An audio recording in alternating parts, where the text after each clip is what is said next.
سمع و بصر نے تفہیم القرآن کی مکمل 6 جلدوں کی آڈیو سی ڈی تیار کی ہے۔ العادیات نام،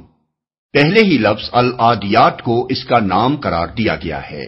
زمانہ نزول، اس کے مکی اور مدنی ہونے میں اختلاف ہے۔ حضرت عبداللہ بن مسعود، جابر، حسن بصری، اکرمہ اور عطا کہتے ہیں کہ یہ مکی ہے۔ حضرت انس بن مالک اور قتادہ کہتے ہیں کہ مدنی ہے۔ حضرت ابن عباس سے 2 قول منقول ہوئے ہیں، ایک یہ کہ یہ سورہ مکی ہے اور دوسرا یہ کہ مدنی ہے، لیکن سورت کا مضمون اور انداز بیان صاف بتا رہا ہے کہ یہ نہ صرف مکی ہے بلکہ مکہ کے بھی ابتدائی دور میں نازل ہوئی ہے۔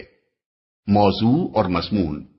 اس کا مقصود لوگوں کو یہ سمجھانا ہے کہ انسان آخرت کا منکر یا اس سے غافل ہو کر کیسی اخلاقی پستی میں گر جاتا ہے، اور ساتھ ساتھ لوگوں کو اس بات سے خبردار بھی کرنا ہے کہ آخرت میں صرف ان کے ظاہری افعال ہی کی نہیں بلکہ ان کے دلوں میں چھپے ہوئے اسرار تک کی جانچ پڑتال ہوگی۔ اس مقصد کے لیے عرب میں پھیلی ہوئی اس عام بدامنی کو دلیل کے طور پر پیش کیا گیا ہے جس سے سارا ملک تنگ آیا ہوا تھا۔ ہر طرف کشت و خون برپا تھا، لوٹ مار کا بازار گرم تھا، قبیلوں پر قبیلے چھاپے مار رہے تھے، اور کوئی شخص بھی رات چین سے نہیں گزار سکتا تھا، کیونکہ ہر وقت یہ کھٹکا لگا رہتا تھا کہ کب کوئی دشمن صبح سویرے اس کی بستی پر ٹوٹ پڑے۔ یہ ایک ایسی حالت تھی جسے عرب کے سارے ہی لوگ جانتے تھے اور اس کی قباحت کو محسوس کرتے تھے۔ اگرچہ لوٹنے والا اس پر ماتم کرتا تھا اور لوٹنے والا اس پر خوش ہوتا تھا، لیکن جب کسی وقت لوٹنے والے کی اپنی شامت آ جاتی تھی تو وہ بھی یہ محسوس کر لیتا تھا کہ یہ کیسی بری حالت ہے جس میں ہم لوگ مبتلا ہیں۔ اس صورتحال کی طرف اشارہ کر کے یہ بتایا گیا ہے کہ موت کے بعد دوسری زندگی اور اس میں خدا کے حضور جواب دہی سے ناواقف ہو کر انسان اپنے رب کا ناشکرا ہو گیا ہے۔ وہ خدا کی دی ہوئی قوتوں کو ظلم و ستم اور غارت گری کے لیے استعمال کر رہا ہے۔ وہ مال و دولت کی محبت میں اندھا ہو کر ہر طریقے سے اسے حاصل کرنے کی کوشش کرتا ہے، خواہ وہ کیسا ہی ناپاک اور گھناؤنا طریقہ ہو، اور اس کی حالت خود اس بات کی گواہی دے رہی ہے کہ وہ اپنے رب کی عطا کی ہوئی قوتوں کا غلط استعمال کر کے اس کی ناشکری کر رہا ہے۔ اس کی یہ روش ہرگز نہ ہوتی اگر وہ اس وقت کو جانتا ہوتا جب قبروں سے زندہ ہو کر اٹھنا ہوگا، اور جب وہ ارادے اور وہ اغراض و مقاصد تک دلوں سے نکال کر سامنے رکھ دیے جائیں گے جن کی تحریک سے اس نے دنیا میں طرح طرح کے کام کیے تھے۔ اس وقت انسانوں کے رب کو خوب معلوم ہوگا کہ کون کیا کر کے آیا ہے اور کس کے ساتھ کیا برتاؤ کیا جانا چاہیے۔ بسم اللہ الرحمن الرحیم، شروع اللہ کے نام سے جو رحمان و رحیم ہے۔ والعادیات ضبحا فالموریات قدحا فالمغیرات صبحا فأثرن به نقعا فوسطن به جمعا۔ قسم ہے ان گھوڑوں کی جو پھنکارے مارتے ہوئے دوڑتے ہیں، پھر اپنی ٹاپوں سے چنگاریاں جھاڑتے ہیں، پھر صبح سویرے چھاپا مارتے ہیں، پھر اس موقع پر گرد و غبار اڑاتے ہیں، پھر اسی حالت میں کسی مجمع کے اندر جا گھستے ہیں، دوڑتے ہیں۔ آیت کے الفاظ میں یہ تصریح نہیں ہے کہ دوڑنے والوں سے مراد گھوڑے ہیں، بلکہ صرف والعادیات قسم ہے دوڑنے والوں کی فرمایا گیا ہے۔ اسی لیے مفسرین کے درمیان اس باب میں اختلاف ہوا ہے کہ دوڑنے والوں سے مراد کیا ہے۔ صحابہ و تابعین کا ایک گروہ اس طرف گیا ہے کہ اس سے مراد گھوڑے ہیں، اور ایک دوسرا گروہ یہ کہتا ہے کہ اس سے مراد اونٹ ہیں، لیکن چونکہ دوڑتے ہوئے وہ خاص قسم کی آواز جسے دبع کہتے ہیں گھوڑوں ہی کی شدت تنفس سے نکلتی ہے، اور بعد کی آیات بھی جن میں چنگاریاں جھاڑنے اور صبح سویرے کسی بستی پر چھاپا مارنے اور وہاں گرد اڑانے کا ذکر آیا ہے، گھوڑوں ہی پر راست آتی ہیں۔ اس لیے اکثر محققین نے اس سے مراد گھوڑے ہی لیے ہیں۔ ابن جریر کہتے ہیں کہ دونوں اقوال میں سے یہ قول ہی قابل ترجیح ہے کہ دوڑنے والوں سے مراد گھوڑے ہیں، کیونکہ اونٹ دبع نہیں کرتا، گھوڑا ہی دبع کیا کرتا ہے، اور اللہ تعالیٰ نے فرمایا ہے کہ ان دوڑنے والوں کی قسم جو دوڑتے دوڑتے ذبح کرتے ہیں۔ امام راضی کہتے ہیں کہ ان آیات کے الفاظ پکار پکار کر کہہ رہے ہیں کہ مراد گھوڑے ہیں، کیونکہ ذبح کی آواز گھوڑے کے سوا کسی سے نہیں نکلتی، اور آگ جھاڑنے کا فعل بھی پتھروں پر سموں کی ٹاپ پڑنے کے سوا کسی اور طرح کے دوڑنے سے نہیں ہوتا۔ اسی طرح صبح سویرے چھاپا مارنا بھی دوسرے جانوروں کی بنسبت گھوڑوں ہی کے ذریعے سے سہل ہوتا ہے۔ چنگاریاں جھاڑتے ہیں۔ چنگاریاں جھاڑنے کے الفاظ اس بات پر دلالت کرتے ہیں کہ یہ گھوڑے رات کے وقت دوڑتے ہیں، کیونکہ رات ہی کو ان کی ٹاپوں سے جھڑنے والے شرارے نظر آتے ہیں۔ چھاپا مارتے ہیں۔ اہل عرب کا قاعدہ تھا کہ جب کسی بستی پر انہیں چھاپا مارنا ہوتا تو رات کے اندھیرے میں چل کر جاتے تاکہ دشمن خبردار نہ ہو سکے، اور صبح سویرے اچانک اس پر ٹوٹ پڑتے تھے تاکہ صبح کی روشنی میں ہر چیز نظر آ سکے، اور دن اتنا زیادہ روشن بھی نہ ہو کہ دشمن دور سے ان کو آتا دیکھ لے اور مقابلے کے لیے تیار ہو جائے۔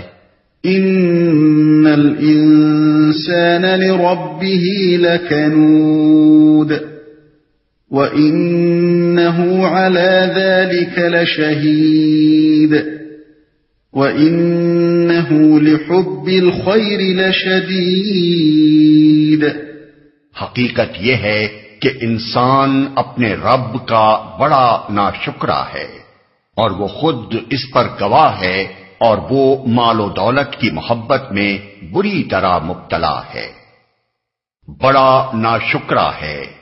یہ ہے وہ بات جس پر ان گھوڑوں کی قسم کھائی گئی ہے جو رات کو پھنکارے مارتے اور چنگاریاں جھاڑتے ہوئے دوڑتے ہیں، پھر صبح سویرے غبار اڑاتے ہوئے کسی بستی پر جا پڑتے ہیں اور مدافعت کرنے والوں کی جماعت میں گھس جاتے ہیں۔ تعجب اس پر ہوتا ہے کہ اکثر مفسرین نے ان گھوڑوں سے مراد غازیوں کے گھوڑے لیے ہیں، اور جس مجمع میں ان کے جا گھسنے کا ذکر کیا گیا ہے اس سے مراد ان کے نزدیک کفار کا مجمع ہے، حالانکہ یہ قسم اس بات پر کھائی گئی ہے کہ انسان اپنے رب کا بڑا ناشکرا ہے۔ اب یہ ظاہر ہے کہ جہاد فی سبیل اللہ میں غازیوں کے گھوڑوں کی دوڑ دھوپ اور کفار کے کسی مجمع پر ان کا ٹوٹ پڑنا اس امر پر کوئی دلالت نہیں کرتا کہ انسان اپنے رب کا ناشکرا ہے، اور نہ بات کی یہ فکرے کہ انسان اپنی اس ناشکری پر خود گواہ ہے، اور وہ مال و دولت کی محبت میں بری طرح مبتلا ہے۔ ان لوگوں پر چسپاں ہوتے ہیں جو خدا کی راہ میں جہاد کرنے کے لیے نکلتے ہیں۔ اس لیے لا محالہ یہ ماننا پڑے گا کہ سورہ کی ابتدائی 5 آیات میں جو قسمیں کھائی گئی ہیں ان کا اشارہ دراصل اس عام کشت و خون اور غارت گری کی طرف ہے جو عرب میں اس وقت برپا تھی۔ جاہلیت کے زمانے میں رات ایک بہت خوفناک چیز ہوتی تھی جس میں ہر قبیلے اور بستی کے لوگ یہ خطرہ محسوس کرتے تھے کہ نہ معلوم کون سا دشمن ان پر چڑھائی کرنے کے لیے آ رہا ہو، اور دن کی روشنی نمودار ہونے پر وہ اطمینان کا سانس لیتے تھے کہ رات خیریت سے گزر گئی۔ وہاں قبیلوں کے درمیان محض انتقامی لڑائیاں ہی نہیں ہوتی تھیں، بلکہ مختلف قبیلے ایک دوسرے پر اس غرض کے لیے بھی چھاپے مارتے رہتے تھے کہ ان کی دولت لوٹ لیں، ان کے مال مویشی ہانک لے جائیں اور ان کی عورتوں اور بچوں کو غلام بنا لیں۔ اس ظلم و ستم اور غارت گری کو جو زیادہ تر گھوڑوں پر سوار ہو کر ہی کی جاتی تھی، اللہ تعالیٰ اس امر کی دلیل کے طور پر پیش کر رہا ہے کہ انسان اپنے رب کا بڑا ناشکرا ہے، یعنی جس طاقت کو وہ جنگ و جدل اور غارت گری میں استعمال کر رہا ہے وہ اللہ تعالیٰ نے اسے اس لیے تو نہیں دی تھی کہ اس سے یہ کام لیا جائے، بس در حقیقت یہ بہت بڑی ناشکری ہے کہ اللہ کے دیے ہوئے ان وسائل اور اس کی بخشی ہوئی ان طاقتوں کو اس فساد فی الارض میں استعمال کیا جائے جو اللہ کو سب سے زیادہ ناپسند ہے۔ اس پر گواہ ہے، یعنی اس کا ضمیر اس پر گواہ ہے، اس کے اعمال اس پر گواہ ہیں، اور بہت سے کافر انسان خود اپنی زبان سے علانیہ ناشکری کا اظہار کرتے ہیں، کیونکہ ان کے نزدیک خدا ہی سرے سے موجود نہیں، کجا کہ وہ اپنے اوپر اس کی کسی نعمت کا اعتراف کریں اور اس کا شکر اپنے ذمے لازم سمجھیں۔ مبتلا ہے،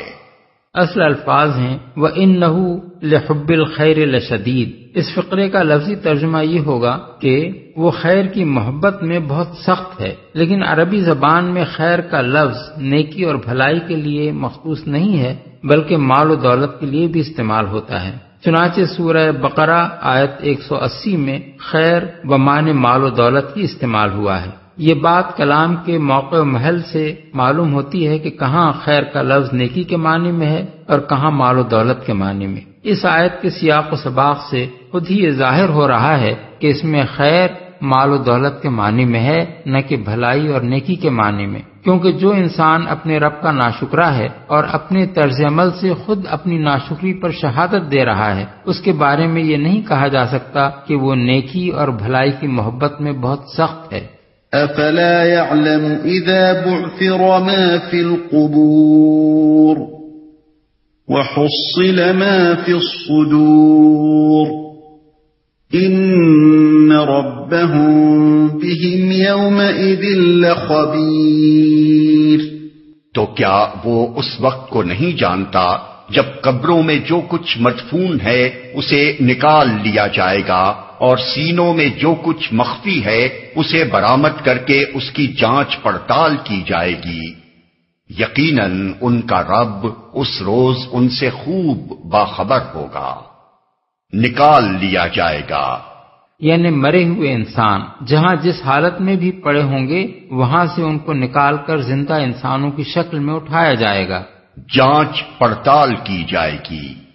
یعنی دلوں میں جو ارادے اور نیتیں، جو اغراض و مقاصد، جو خیالات و افکار اور ظاہری افعال کے پیچھے جو باطنی محرکات یعنی موٹیوز چھپے ہوئے ہیں وہ سب کھول کر رکھ دیے جائیں گے اور ان کی جانچ پڑتال کر کے اچھائی کو الگ اور برائی کو الگ چھانٹ دیا جائے گا۔ بالفاظ دیگر فیصلہ صرف ظاہر ہی کو دیکھ کر نہیں کیا جائے گا کہ انسان نے عملاً کیا کچھ کیا، بلکہ دلوں میں چھپے ہوئے رازوں کو بھی نکال کر یہ دیکھا جائے گا کہ جو کام انسان نے کیے وہ کس نیت سے اور کس غرض سے کیے۔ اس بات پر اگر انسان غور کرے تو وہ یہ تسلیم کیے بغیر نہیں رہ سکتا کہ اصلی اور مکمل انصاف خدا کی عدالت کے سوا اور کہیں نہیں ہو سکتا۔ دنیا کے لادینی قوانین بھی اصولی حیثیت سے یہ ضروری سمجھتے ہیں کہ کسی شخص کے محض ظاہری فعل کی بنا پر اسے سزا نہ دی جائے، بلکہ یہ بھی دیکھا جائے کہ اس نے کس نیت سے وہ فعل کیا ہے۔ لیکن دنیا کی کسی عدالت کے پاس بھی وہ ذرائع نہیں ہیں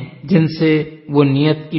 ٹھیک تحقیق کر سکے۔ یہ صرف اور صرف خدا ہی کر سکتا ہے کہ انسان کے ہر ظاہری فعل کے پیچھے جو باطنی محرکات کار فرما رہے ہیں ان کی بھی جانچ پڑتال کرے اور اس کے بعد یہ فیصلہ کرے کہ وہ کس جزا یا سزا کا مستحق ہے۔ پھر آیت کے الفاظ یہ ظاہر کرتے ہیں کہ یہ فیصلہ محض اللہ کے اس علم کی بنا پر نہیں ہوگا جو وہ دلوں کے ارادوں اور نیتوں کے بارے میں پہلے ہی سے رکھتا ہے، بلکہ قیامت کے روز ان رازوں کو کھول کر علانیہ سامنے رکھ دیا جائے گا اور کھلی عدالت میں جانچ پڑتال کر کے یہ دکھا دیا جائے گا کہ ان میں خیر کیا تھی اور شر کیا تھا۔ اسی لیے حصل ما فی الصدور کے الفاظ استعمال کیے گئے ہیں۔ تحصیل کے معنی کسی چیز کو نکال کر باہر لانے کے بھی ہیں، مثلا چھلکا اتار کر مغز نکالنا، اور مختلف قسم کی چیزوں کو چھانٹ کر ایک دوسرے سے الگ کرنے کے لیے بھی یہ لفظ بولا جاتا ہے۔ لہذا دلوں میں چھپے ہوئے اسرار کی تحصیل میں یہ دونوں باتیں شامل ہیں، ان کو کھول کر ظاہر کر دینا بھی اور ان کو چھانٹ کر برائی اور بھلائی کو الگ کر دینا بھی۔ یہی مضمون سورہ طارق میں اس طرح بیان کیا گیا ہے کہ یوم تبلی السرائر، یعنی جس روز پوشیدہ اسرار کی جانچ پڑتال ہوگی۔ آیت 9 خوب باخبر ہوگا، یعنی اس کو خوب معلوم ہوگا کہ کون کیا ہے اور کس سزا یا جزا کا مستحق ہے۔ سید ابو العلا مودودی کی مارکۃ الآراء تصنیف تفہیم القرآن کی یہ CD ادارہ ترجمان القرآن کے لیے سماع و بصر نے